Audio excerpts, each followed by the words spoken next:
What's up, Internet? Detroit to the Max Extreme here. Ghost Hunter Dave. And Dinosaur Neo. And this is Imperious Rex. My word, Troy, we got so drunk and talked so much about the Dawn of X. That's right. Something that you vowed never to do. You promised your father you would never talk this much about X-Men. He is so disappointed in me. God right damn. now. Oh my god, and the 4th of July is coming up. I don't know how you're going to face him. I don't know. It's a family holiday. We always celebrate together and we hug. I don't know if it's ever going to happen again.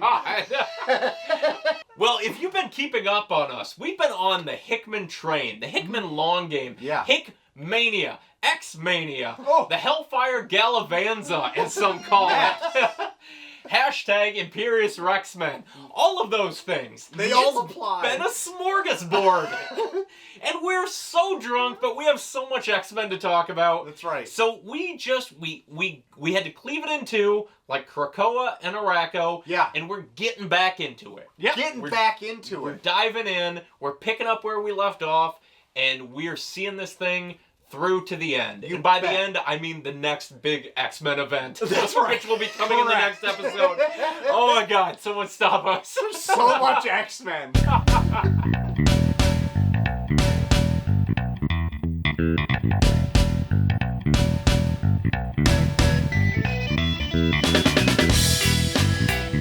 So, that was a lot to unpack. Yeah. Yes. In what? 12 issues? Pretty much. 14 issues of Hickman's X-Men? Yep. And we will we'll fill in the gaps between this and X of Swords. Or 10 of Swords? Who knows? Who knows at this point? The other titles in the Dawn of X release are a bit more focused. Yes. I would say. Incredibly. In their main plot threads. They're telling one story where Hickman just seeds and seeds and seeds until all of a sudden you're at the end and you step away and he's grown a forest right before your eyes. Wow. Oh, wow. Look at that. Wow. Look at that. Metaphors. Yeah. Metaphorist. 10 forests. 10 forests. But before we jump into these remaining titles, I want to check in with our friend Dayspring, host of Power of X-Men podcast over in the Gala one more time. We're still waiting to get in. Come on, We're man. running low on beers here. Grow up, we need to get on that. Yeah. We've been watering the Chia Pet. It's not responding to threats. I've been pouring beer on it just to see what happens. Guys, we might be doing this wrong. We'll try other alternatives. All right. So yeah, I got a psychic alert that he's had a chance to speak with a couple more notable guests that were in attendance. So I'm gonna pull him in right here. Oh man. And oh my God, guys, he had a chance to sit down with Chris Sims, the writer of the X-Men '92 comic book. Wow! Oh my God. Oh my God, let's get him on here. You mentioned fashion, and obviously right now all eyes are on the Hellfire Gala. What are your thoughts on the Hellfire Gala? I think it's great. The Marvel swimsuit specials. Yes, I love those so much. Yeah, and they're kind of bad, but they're also kind of great because you know they're in on it. They're all in on the bit. They know it's ridiculous. And I'm like, yeah, they should still be doing that. They should do that, like, pick a theme, do an art book every year. Like, it doesn't have to be a swimsuit special. It can be the Hellfire Gala. It can be a coffee shop AU. People would love it because people love seeing those fun, interesting, like occasionally goofy twists on. Yeah, they do. Yeah, and it's fun. And I think the Hellfire Gala has really captured that. Like, it's captured that sense of fun, but also it's like, because we have like the real Met Gala to compare it to, and like, buddy, if I could get Lana Del Rey's Seven Sorrows outfit, I would, with the swords. Oh, beautiful! Like, yeah, it's like, okay, we're doing this. We're doing like wild high fashion stuff. Like, it's fun. It's really Who fun. is your which has been your favorite Hellfire Gala look? Emma?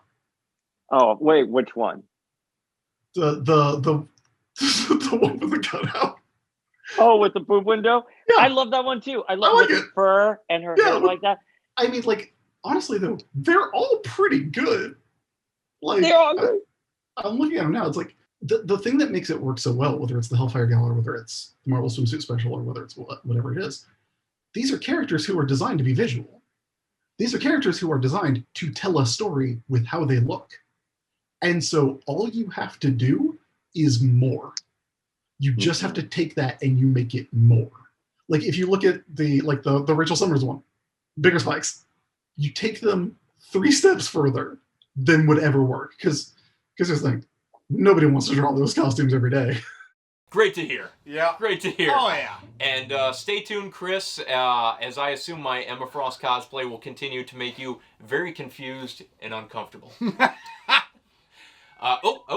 got one more. One more coming in hot. More coming in hot. Power! It's awesome!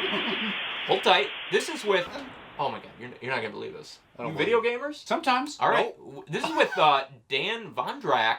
What? Creative director for the Marvel Ultimate Alliance video game series. Oh, what? Yeah, along with others like Wolverine Origins. Oh my god! So much better than the movie. Yes, it is. I assume that's because of Dan's yes, thank you. know-how there. And X-Men Legends. Oh among my tons god! more. Tons more. Jeez, Jack of all trades here. Incredible. Jeepers crepes. Yeah. Sorry we got about him. swearing. We got him. Sounds like Dayspring has cornered him. He's asking him... Okay. This is a good one. That's a good one. Stay tuned. Hey, Imperius Rex. If I could get drunk at a gala with any X-Man, it would be Storm.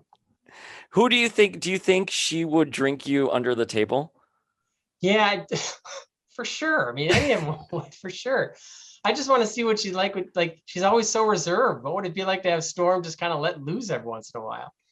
So in the most recent issue of Marauders, which is an X-Men title, they were all drunk on a boat. And they're like, how many knives do you think Storm has? And she just whips out these knives and starts throwing it at the table. That's awesome. God, the comics, they're awesome. Fantastic. Thanks to Chris and Dan for taking the time to join us here. And of course, Dayspring for hitting the red carpet and getting some of these great interviews. Great question. Yeah. Which X-Men would you like to share a drink with? X-Man, boy. X-Woman, X-Person. 10 man, even. 10 men. Which of the 10 men? Give me 10 men. Give me your top 10 men you'd like to have a drink with. Wow. Wow. Excluding the room? No, you can include us 3 times. I don't know. Wolverine would probably be great. Wolverine would be a fantastic. God, he just seems buddy. like he'd just give it to you like straight, you know, and I'd want that. I think there's a lot of people in your hometown that are very Or Wolverine-like. Wolverine. They might actually Very be much Wolverine. so. Yeah. They probably can't feel shit. Nope. Not after 5 o'clock. Hell no. Okay, well, speaking of Storm and the Marauders, Whew. let's get back to these Dawn of X titles. Let's do it. So, Jerry Dugan and Matteo Lolli. I just emphasize the hell out of it, so it sounds like I'm joking about the name that I don't know how to pronounce. Just joshing them. Yep. Marauders is a high seas adventure featuring Kitty Pryde leading a team around the globe. And what? Can you call her Kate? Kate, I can. Okay. Will I? Of course. We'll see. So she leads a team around the globe in an effort to protect mutant kind. Mm-hmm. They travel by boat. Yep. There's a reason for it. Smell a boat. Just a 15-footer at first. Just a 15-footer. Oh my god. They travel to various nations who refuse to recognize Krakoa's sovereignty. Yep. Sovereignty. Got it. And they deliver medicine and safe passage back to Krakoa. A lot of fun. Mm-hmm. And I enjoy that Kate has become a bit of a rough and tumble scallywag. Yeah! If I may be so bold. Really Wow. shed her teen image. She really Back when did. she was calling Professor X a jerk. You remember that? Oh, I remember boy. that. That feisty bitch. Well, she's Kate now. She Kate? don't go by Kitty no more. Kate Pride! Kate Pride. Bitch. It's very fun. It's like a X-Men pirate adventure. Sweet. And really what she's doing is, finding mutants. And what she discovers is she can't go through the Krakoan gates. What? Really? She can go through anything. Nope. Not the- again. Not. And I Oh. that's funny that you bring that up because that's a funny little twist on the thing that she can move through anything, but not these Krakoan gates. Why? We actually don't know yet. By the end of Volume 1, we don't know. Yeah. I think it's explained in Volume 2. We didn't read that for the show. No.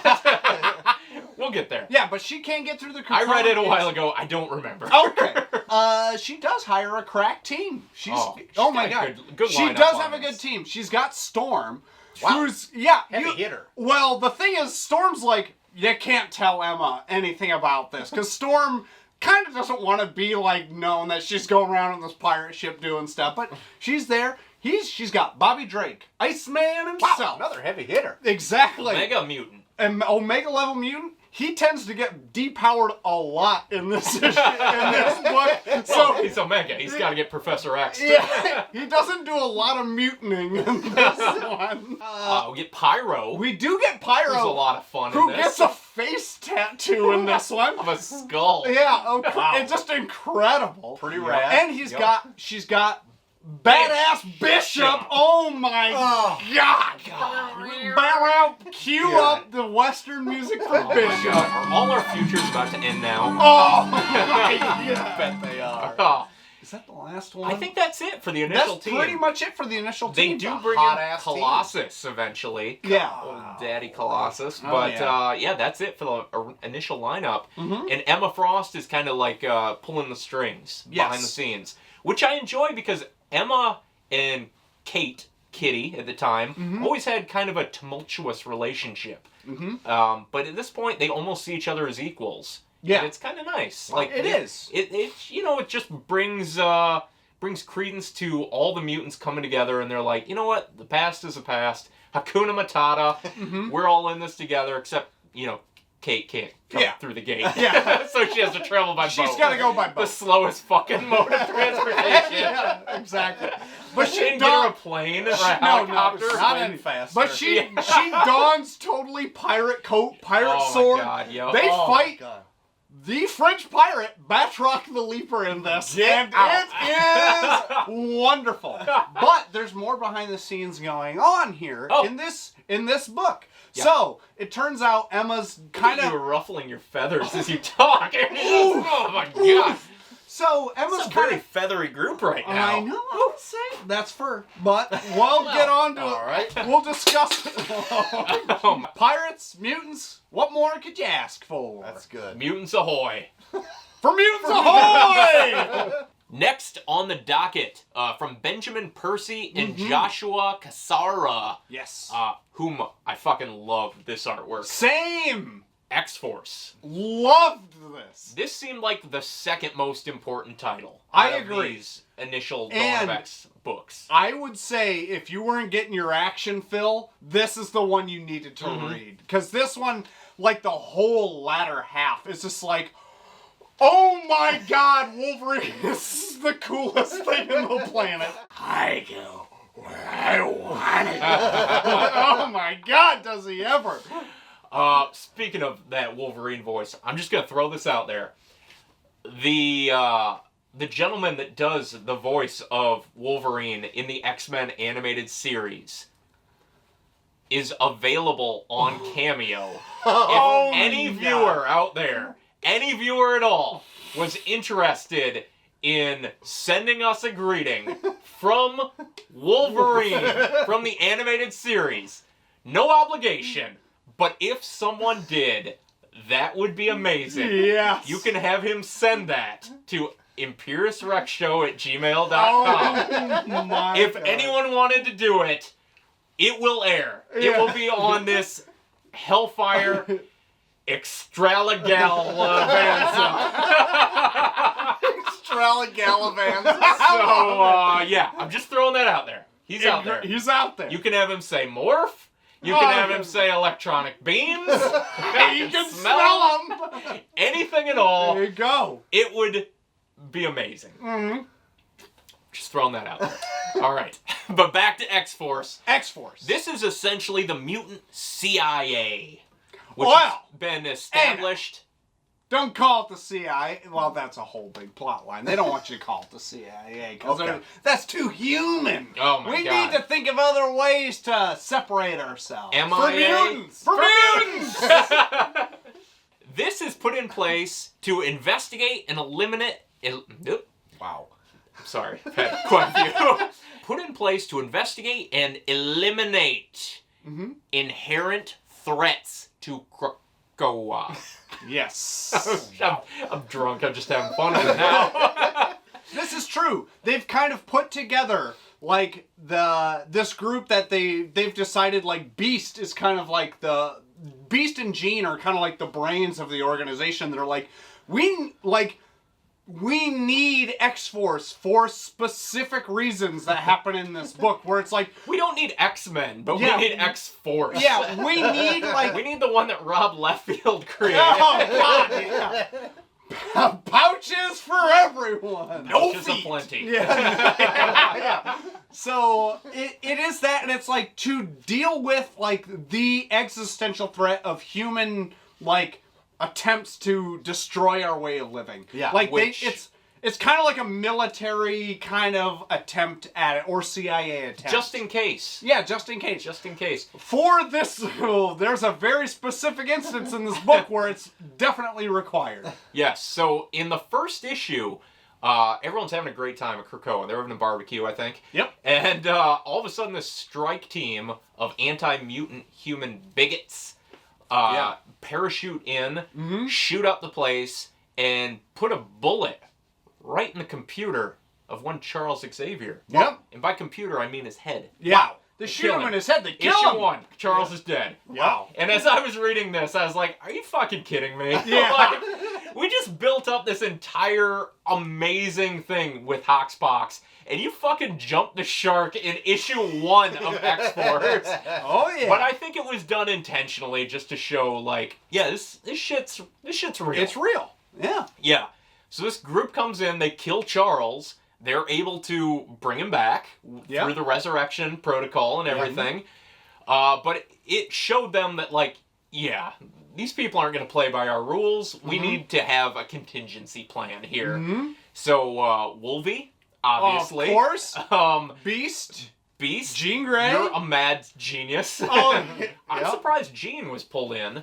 Yeah, she's really kind of like, she's nearly rude in this. My God.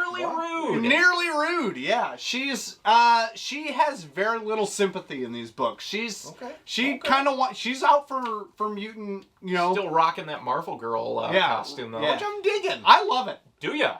I'm not a huge fan. Fair enough. It's all right. It's growing on me. It is pretty simple and plain. It's very out of place among everything else, but I feel like there has to be a reason for it. Yeah. I just don't feel like we've gotten it yet. Yeah.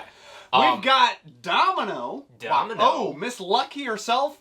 A Quentin Quire, Omega Man, or Mega, yeah. Kid Omega. Kid Omega himself. That's right. So, yeah, that rounds out the team. It's just 3 people. Yeah. 3 people and 2 people. 3 people in the wings. There's also Sage. Yeah, who's Sage. Like a computer genius. Yeah. I don't know much about Sage. No, I She's don't running either. the computer. Yeah. And then Black Tom Cassidy is running like the island defenses and doing a terrible job. Oh, he does a terrible. Because all these terrorists parachute in, and the way that they're able to get in initially undetected is because previously Domino went undercover to try to infiltrate this anti-mutant group. She was found out, and they like filleted her. Yeah. And stitched her skin to themselves so they would have mutant skin on them as they came into the island. Right. This one gets pretty grisly. But then, they figure that out, and then they go on a rescue mission to find Domino. Yep. And they uncover this kind of secret society. Spoiler, every villain in the entire Dawn of X is just a secret society that doesn't like mutants. Pretty much, yeah. But, they head in, guns blazing, and they put the resurrection protocol to the test. They sure do. Where it seems like every issue they're resurrected at least twice. Yeah. Yes. They end up finding where Domino is located. And they're like, we need a team to get in there. So Wolverine and Quentin Quire go into there. And I just like their dynamic is so funny because Wolverine's like, you need to shut the fuck up, kid. Get your balls in and we're going to go in there. But like, I love Quentin Quire in this because he doesn't give a shit about humans at all. He wants to kill them all just as much as like Wolverine does, essentially. Wolverine actually has to talk Kid Omega down in this book, which is great. So they go and find this whole plant where they're engineering like these weird hybrid mutant man like meat sacks, essentially. There's a part where Wolverine's got a ton of dead meat bodies around him. He's hacked them all up. And it doesn't stop there. It does not stop there. These are just mindless meat sacks. I don't care. I'm going to cut the shit out of them. So Wolverine and Quentin Quire go running after him through a Krakoan gate. They try to jump through with Domino behind them. And then they blow up the gate. Wolverine gets cut in half. Quentin Quire gets his head cut off completely. And Domino, obviously, luckily enough, doesn't die. Like, doesn't get it. She's like, oh my god, how do I get there? How do I get there? I don't know. And okay, so I gotta say, meat sacks. And there's a sweet montage where they're putting weapons together through Krakoan technology and real stuff. And guess who's putting it together? Mindless meat sacks. I don't care. Forge himself. Oh my god. Oh my god. And you son of a bitch. You son of a bitch. Forge and Magneto, or not. Let's get that. Oh yeah. Meat sacks, essentially. Okay. Like. So Forge and Wolverine, their first meeting, they do that sweet Predator handshake. And he's like, I've been cooking up a lot of weapons for you. And they got a ton of weapons now. Or like they got like this cool Krakoan technology where Domino's got like this arm that can do anything she wants, essentially. Oh my god. It's just the most like, this is where like the action pack kicks in. It's incredible. And like, if you were begging for meat sacks, this is the one to read. This is the title. Yep. And it's just blood and guts. Like, it is just the goriest, one of the goriest things in this X-Men line, I gotta say. Whew. I have to pee. Anyone have to pee? I do, actually. All right. I'll take one of them. Here you go. Are we pretty much finished up with meat sacks? So Blacktown Castle, you bring him up. Yeah. As like kind of a dunce. Yeah, he is a little bit. But in the X-Men title at the very end there during their Empire event, like Magneto's like, hey, check out Blacktown over there. And he's just like insert Colossus MP3. Yeah. And he's just like... he's just ripping plants up through other plant people. Yeah. It's pretty sweet. The only panel he's in through the whole X-Men book. And I'm like, oh, what's up with him? Oh, he's just doing this now. Yeah. That stuff. That's essentially what he does in X-Force as well. He just got like moss on his face. And you're like, oh, what's Black Tom up to? Oh, he's just got plants. He's just doing that. He's Okay. a bit mossy. Yep. So we're on New Mutants now. Yep. This one is penned by Jonathan Hickman himself. Yep. The second title that he is writing, along with artist Rod Reyes. Yeah, I gotta say, who knows? as far as the artwork's concerned, this is top notch. I love this artwork by Your Rod. number one? I really enjoyed I really liked it. X-Force, but this one is a bit more stylistic Yeah, and poppy. It's got that little... It's got that youthful It's got that fun energy. New It's got Mutants that touch. New Mutants touch. Yeah, I agree. It's got that Bill Sienkiewicz Yeah. look to it. Okay. Because he was like a pioneer on New Mutants, and it's Yeah. got a bit of that. Okay. That crazy scribble. Yeah. Very good stuff. scribble. Yeah. And this one is just a fucking weird-ass blast. Yeah, it sure is. It's quick, it's fun, and it seems inconsequential. Absolutely. Other than the fact that it brings that King Brood egg to Earth. Yeah, exactly. I think that was Hickman's excuse to write this. He's like, I gotta get this egg to Earth because long game, you know, me, soccer ball. This is gonna pay off. Give me 4 issues. Yeah. 4 issues. What a breeze, and it's extremely fun. And not only fun, it's funny. Like, almost laugh out loud funny in some parts, because almost the entire thing is narrated by Sunspot. who is like the most like bro-ish. bro. You remember like, Sunspot from Hickman's Avengers? Oh my Cannonball? God. Yeah. It is just a continuation of that. Amazing. Just this pairing, this friendship of these guys. They are just. He's like, I gotta go find my bro of bros, Cannonball, and it's just incredible because in space. Yeah, exactly. He is so funny in this, and it's written so funny because, like, he clearly doesn't give a shit about anything other than just having a good time. Sunspot doesn't give a shit. Hickman doesn't give a shit. It's just purely an exercise in having fun. Mm-hmm. Hickman loves a bromance. Yeah. Boy, does he. Thor and Hyperion, Yeah. Sunspot and Cannonball, like, it is full on in this. And it's great. It's so good. So he leads the New Mutants. They just tag along to go like, I gotta rescue Cannonball. Yeah. Like from marriage. Yeah. Pretty much. They go into space and they're like, they meet up with the Shard. They have this whole big to-do out there. Yeah. They bring in Corsair. They find a brood egg. Oh my God. They go to space jail. There's a space lawyer. Like, it is the weirdest shit in the world. It is so out of place among everything else, but completely enjoyable. And like, as you're reading everything else, this is like a breath of air. Where it's like, oh my God, this is great. Yeah. But yeah, Hickman only writes 4 of these issues. And there's like an intermission between them where Ed Brisson takes over and writes like a more self-contained Earthbound story that, in my opinion, isn't as fun. Yeah. And then Hickman picks back up, continues it for 2 more issues, and then it goes to Ed Brisson full-time, and Hickman's off it. And then I stopped reading it because, like, it was fine, but it just wasn't... It was fine. Yeah. You know? Yeah, exactly. It's hard to... Like, as fun as it was, like, you're like... It doesn't tie in at all. It's very inconsequential because everything ends up like... Wow, wasn't that fun, guys? What a fun trip we had. And that's all it is, and everything stays status quo at the end of it. Yeah. It really does. Pretty much. So with those all checked off, that brings us down to the bottom 2 of the Dawn of X. We're talking about Fallen Angels, written by Brian Hill with art from Simon Kudransky. In my opinion, I'm not gonna throw shade on anything, but this is my least favorite of the Dawn of X titles. This ended up just being a mini-series, although I'm not sure if that was always the plan or if it was because of the low reception of the book that dictated it. But this one is about Psylocke, who's now back in her own body, and she's joined by Cable and X-23, and they just go on a little revenge mission.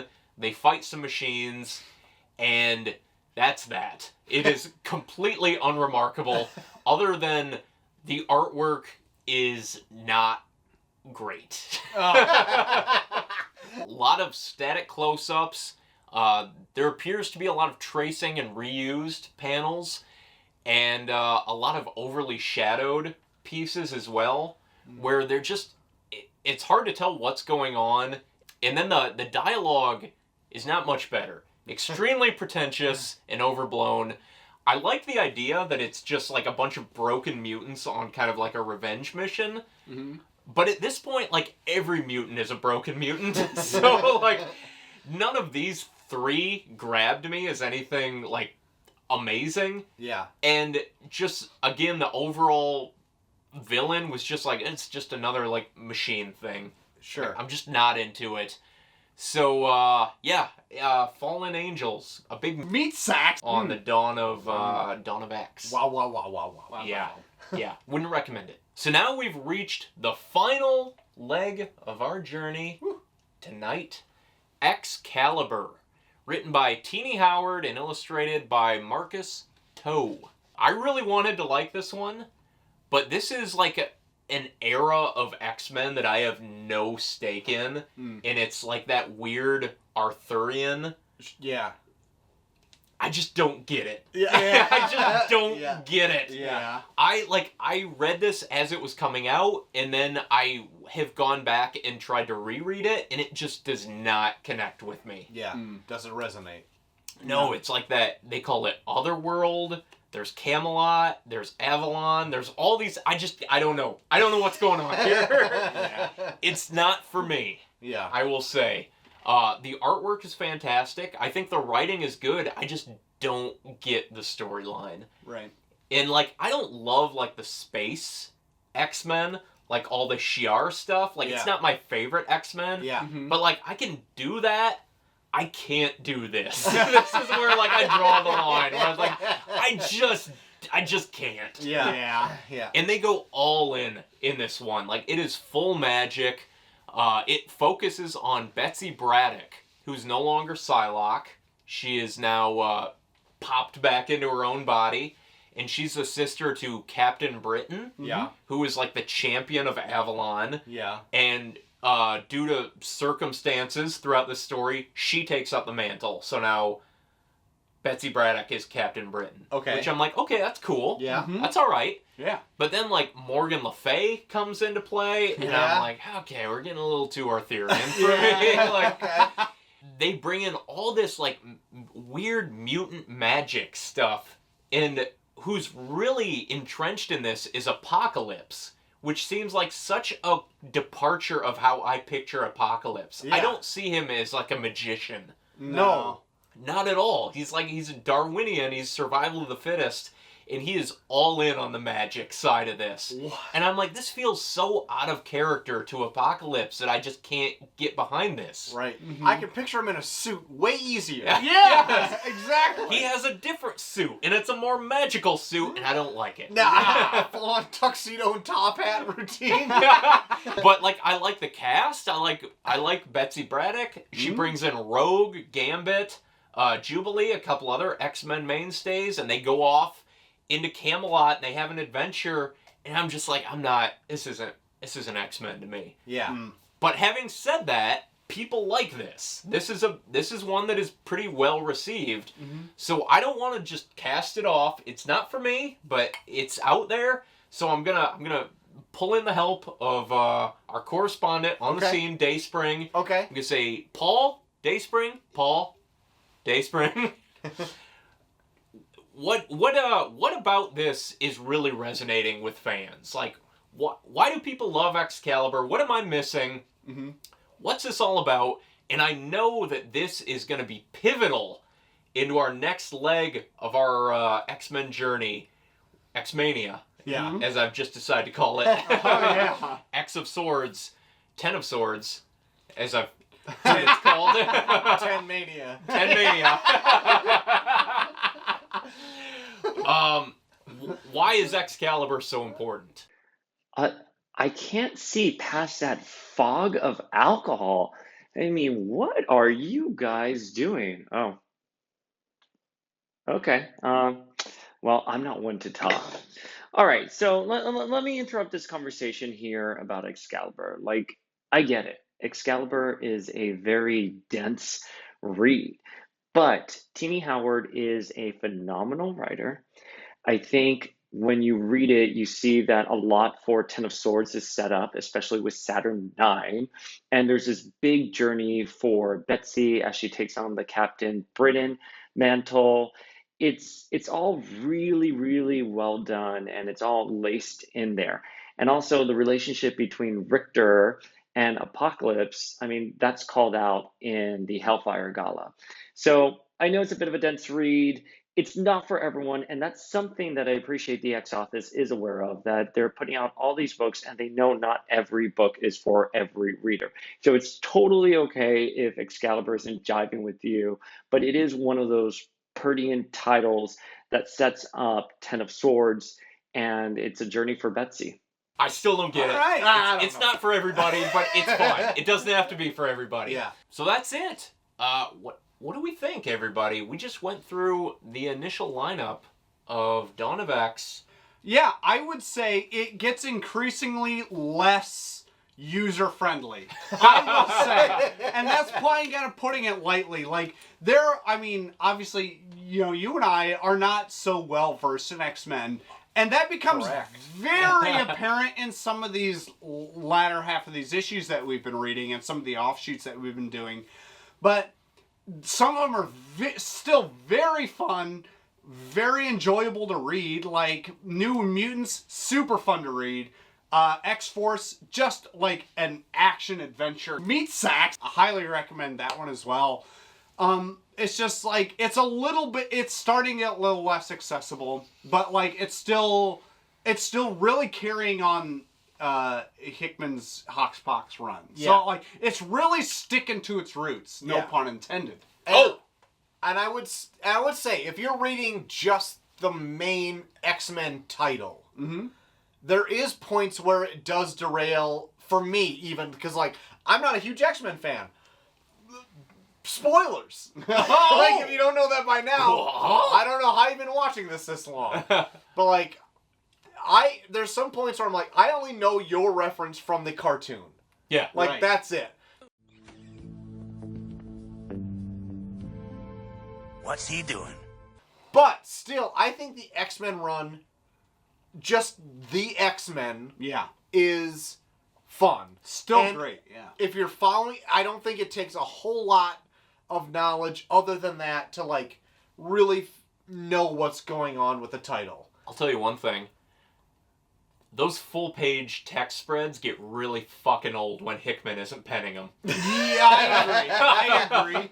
Yeah. Because that is a theme they carry on across the board, and I'm like, okay, like, enough. Yeah. Like, I think it's because some of the other writers, I mean, and no offense to them, because they're just trying to kind of carry on the thread, but like, they haven't kept it as interesting. It's like a text log of something.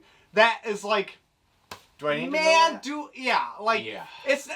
And some of Hickman's even were like, do I need to know this? No, not but really. If that's the case though, with Hickman's though, it either was like funny or like somewhat interesting. Like I never felt like secrets. I never felt like his were like out of place. So it's like, okay, and I'm getting something out of this, either if it's humor or there's something redacted from it. You're like, oh, what's that? And he diversified them enough to make them like, oh, what's going on here? Yeah.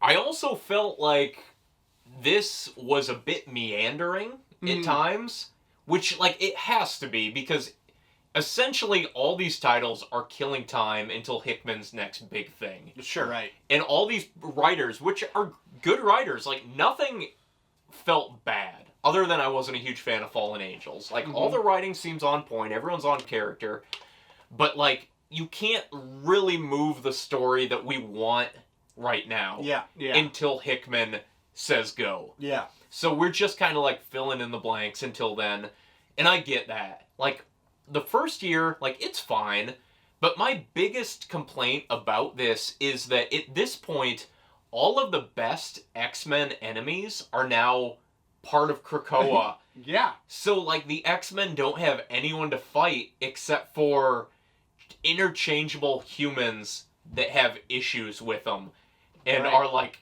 in a secret society, or they're, like, cybernetically enhancing themselves. And they're just interchangeable, like, shadow factions. Sure. Where I'm like, these all feel the same. Are they the same? I don't even know. Don't know. How many of these different collectives of individuals are there? Are they all work together?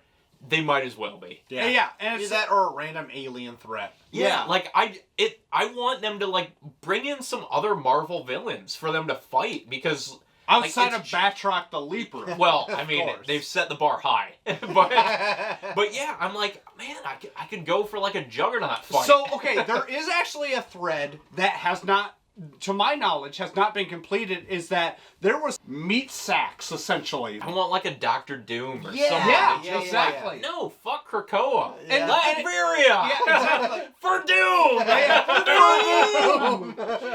And there's got to be something bigger. You got to raise the stakes. Like, I mean, Hickman is seeding this. Like, it is building. You've got the Illuminati forming. Like, eventually, other factions of the Marvel Universe are going to take issue with what they're doing. But, like, right now, I'm just like, oh, God, all of their threats are the same thing. Yeah. Another thing worth noting is that after the very prestigious Hellfire Gala, Hickman is leaving the main X-Men title. He's handing the reins over to Jerry Dugan of the Marauders. And he's going to do Inferno, which is just a 4-issue miniseries, but I don't know what he's up to after that. So I don't know what direction the book is going to take. The main X-Men title may end up following suit to these other titles, right, where it's more like plot driven and not just these random scattering of hints to what might come. Right. But I don't know how I feel about that. I kind of like that X-Men is just this catch-all right now. Yeah. Yeah. But it seems very odd for like the main title book. You know? Yeah, yeah. Like it seems like it needs this ongoing thread. Yeah. Mm-hmm. But I'm crossing my fingers that Hickman is doing something big, cooking up something huge. Right. And that's why he's dropping off it. Yeah. Mm-hmm. Yeah, we'll definitely see. Because I don't know what... Like, just for instance, during his Avengers run, what did he do during Infinity? Didn't he write Infinity? I don't remember. Yeah, he if did. he did. Yeah. Did he? Yeah. Did he do all 3 titles? I think so. Oh, we can cut this out then. All right. So all in all, after the bombshell that was Hoxpox, I feel like Dawn of X was mediocre. Right. Okay. I give it higher regards than mediocre. There are some very good threads in there that are great. I think that it's gonna be... We'll have to see how it's going to be carried on, because I can see lesser results down the line if they don't introduce something more substantial down the road. But I enjoyed this Dawn of X. So did I. I liked it quite a bit. I think, like, the highs are pretty high. The lesser stuff is, like, kind of forgettable. But, like, what is good, I think will carry on. And, like, what is not, so good will just be, like, kind of forgotten. Whatever. Yeah. Yeah. And I mean, like, it's a high bar. Like, Hoxpox came out swinging. Oh, it yeah. blew the doors off everything. Right. Yeah. And to just say, like, okay, here's 6 titles, they're not all going to be winners. Right. You know, Right. like, how many Spider-Man titles are good at any given time? Yeah. You know, and X-Men is like that times 10. Yeah. Right. But it was interesting because Hoxpox had so many great new ideas that we wanted to explore. Yeah. And, like, you couldn't just give everything right away. They got to give it to other people. You know, it's a business. You gotta stretch this thing out. Yeah. And a lot of them were fun. So maybe I'll change it. It's not mediocre. It's pretty good. Yeah. You know, pick what you want to read. Like, do some research. Mm-hmm. Pick what appeals to you. Yeah. And yeah, I mean, out of those 6 titles, there's kind of something for everybody. I agree. And I think as long as you keep up on what Hickman is doing with the main X title, and whatever, like, the major tie-in is, you should be okay. I should also mention there were 3 additional titles added to the Dawn of X roster. Oh, boy. Yeah. They came late. Yeah. I'm not counting them in this. Maybe we can talk about them in the next one, but they did a Wolverine solo series, because obviously you would. There was a Hellions series. Oh, wow. Which is a lot of fun. Okay. A Mr. Sinister-led team. Okay. Holy moly. Maybe we get into it. Yep, and a Cable. A young Cable. Okay. So maybe we'll see. Maybe we'll get some answers. Okay. Yeah. And at that same time, Hickman also did like 5 giant-sized one-offs of just specific X-Men characters. Okay. Which I read them all as they came out, and none of them blew me away. But I feel like all of them will probably play some part in the long game. But those are all out there. They're all collected. We'll touch on them a little bit in the next one. And that next one, we're coming up on X of Swords, the first major crossover Boy, oh boy. of the Hickman X-Men era. Yeah. What do you think? What are you excited for this? What do you... I'm intrigued for sure. Okay. Yes. I'm excited to see if there's 10 swords. Yeah. For real. So far in my reading, I've seen at least 1 sword. 2 swords. I've seen 2 swords. Okay. Spoilers. There's 20 swords. What? XX of swords. Oh, XX of swords. 20 swords. Wow. So, lot of X-Men. Lots of X-Men. Troy, did you ever imagine you'd get this much X-Men drizzled all over your being? I never thought I had just been spattered with so much X-Men in my entire life. But here I am. Here you just a mess. A mess. An X-mess. Yeah, I'm a 10 mess on everything. Yeah. Yeah. Meat sacks. Well, we should probably wind this down. So we want to give a thanks to all our patrons out there, all the supporters of the show. You know who you are, but we're gonna go ahead and put you up here anyway, because it means a lot to us. Yes. We did this shit for the hell of it. Yeah. I don't know if we would continue doing it if we didn't have, the community that has grown out of this. Right. It's been a wonderful thing. Yeah. Hell of a ride. I feel blessed. Yeah. I feel Papa blessed. So join us in celebrating mutant kind by hashtagging Imperius Rex, men. That's right. And show us your gala attire. Mm-hmm. Oh my God. Maybe I'll make it into the episode. Oh, We want to thank all of our guests tonight. Paul from Power of X podcast, Alicia from the Ex-Wife podcast, cosplay extraordinaire Michelle Waffle, creative powerhouse Chris Sims, and equal creative powerhouse Dan Vondrak. So until next time, I've been Short of the Max Extreme. I've been Dinosaur Neil. and I've been Ghost Hunter Dave. And oh my God. Shivering timbers. I'm getting a transmission here. We got one more interview here. Right under the wire. Right under the wire. Wow. Oh my God. Yeah, this is gonna play us off. This is Sina Grace, former Iceman rider, with his thoughts coming in hot Wow. on Bobby Drake's his Hellfire Gala attire. Wow. Oh my God. I'm just gonna let it play out. We're just gonna back off. We're just gonna let it happen. But we've been IMPERIUS REX. Have you seen Iceman's gala look, Hellfire Gala look? What do you think of that? I might pull a Madonna and call it reductive. I don't know. I think like I think like with like someone out there like Lil Nas X, like you either think of like what the next thing is, or you do something. Oh, it's not like. Yeah, I don't know. That doesn't feel like very Bobby to me. Like, I mean, I don't know. Maybe it is. Maybe people love it, but I just feel like it's like, I don't know. It didn't feel Bobby I'm not bitter. to me. It didn't feel very Bobby to me. I think it feels very Prodigy. I think it's very much some other characters, but for Bobby, I thought it was a little out there, even given his like current, appearance in Marauders. If I'd have had a say in it or had thoughts on it, like, yeah, like, because like I would always put him in like Fred Perry things. Like he kept like a tight, clean look. Like his color blocking. Like, I agree. Was agree, great. By the way. Like he wasn't trying to like.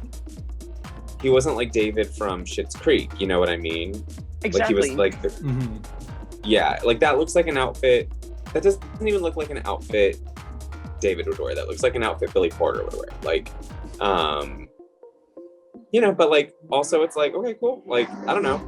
If people embraced it, then that's hot in the sense of like, like people just finally like being like, all right, Bobby's gay, and sometimes he wears like outfits we don't agree with.